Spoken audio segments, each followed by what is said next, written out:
It's time for the One Bar and Lupica Show, bringing you anything and everything Minnesota Vikings. Welcome to professional football.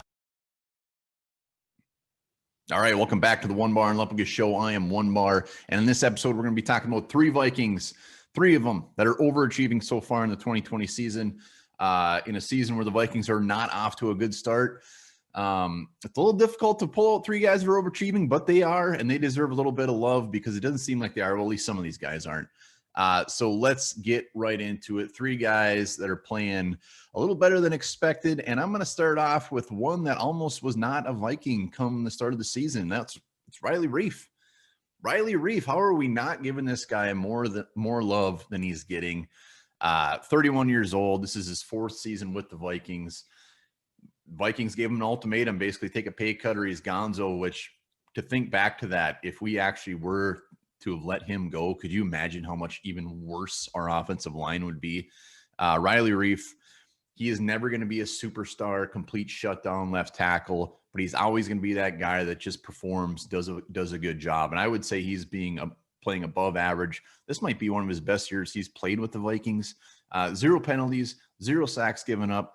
And we haven't gone against some very crappy defensive lines either. I mean, the Colts have a good defensive line. Titans have a good defensive line. We know the Packers have a good defensive line. So Riley Reiff he's had his work cut out for him, and he's playing well, very well. Like I said, it was a must that he plays well this year, because we know the guard situation. We know Brian O'Neill is playing well. And there's another guy that might be on this list too that I'm not going to mention. But Riley Reiff, let's hope he keeps this up. He's giving Kirk Cousins a little bit extra time than he deserves. But yeah, no sacks, no penalties, playing very, very well. It'll be interesting to see what the Vikings do with him next year, if they actually just move on from him, if he continues this year. We know we got Ezra Cleveland waiting in the wings. We know Riley Reiff right now will be a good size price tag and a year older, but it'll be interesting to keep an eye on. The second guy that is overachieving, and I pretty much just alluded to him, center Garrett Bradbury, second year in the league. First year was a little bit rocky. Offensive line, he's a rookie. It was kind of just expected, so nobody got really too concerned. But this was a big year for him to actually show that he's making strides in year two, because obviously the Vikings did spend a very early pick on a center, which isn't the norm. But yeah, he's playing very well. He's had 1 penalty, 0 sacks given up. His PFF ranking is 71.2. I think he's a 9th rated center in the league. For a second-year guy, not too shabby. And the thing we got to take into consideration here is the guys next to him. These numbers would be like, okay, that sounds good if he had some pretty good guards next to him, but he doesn't. He's got very, very bad guards next to him, and he's still playing at a very high level. I love watching this guy every week, watching him out there. It just seems like he gets better and better. Yes, he has a few weak moments. We got to remember he's young. He's a second-year guy. He's just in the cusp of his second season. So Garrett Bradbury, very, very good to see that he is getting better, and that is key for him. And the third guy, yeah, there's no way we couldn't mention him.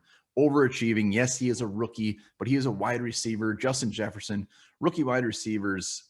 It's very, very uncommon for rookie wide receivers to come in and make a huge impact right off the bat. Usually it takes a year, maybe 2 years for them to really reach a level where they are making this big of an impact. And Justin Jefferson, holy shit, man.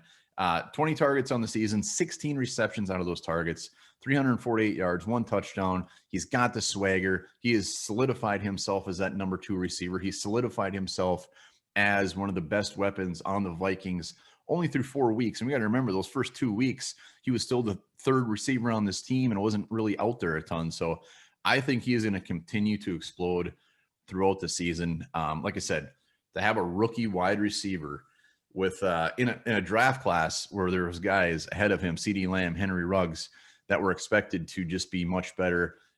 This is what we get. This is what we get for taking Laquan Treadwell. This is what we get for taking Troy Williamson. They're paying us back. Troy Williamson. Justin Jefferson, absolutely overachieving as a rookie. And let's remember, we're only going into week 5. So those are 3 guys that are overachieving for the Vikings so far in 2020 in a little bit of a gross, hairy start of the season. Let me know down in the comments who you feel is overachieving or if I'm giving somebody love that does not deserve it.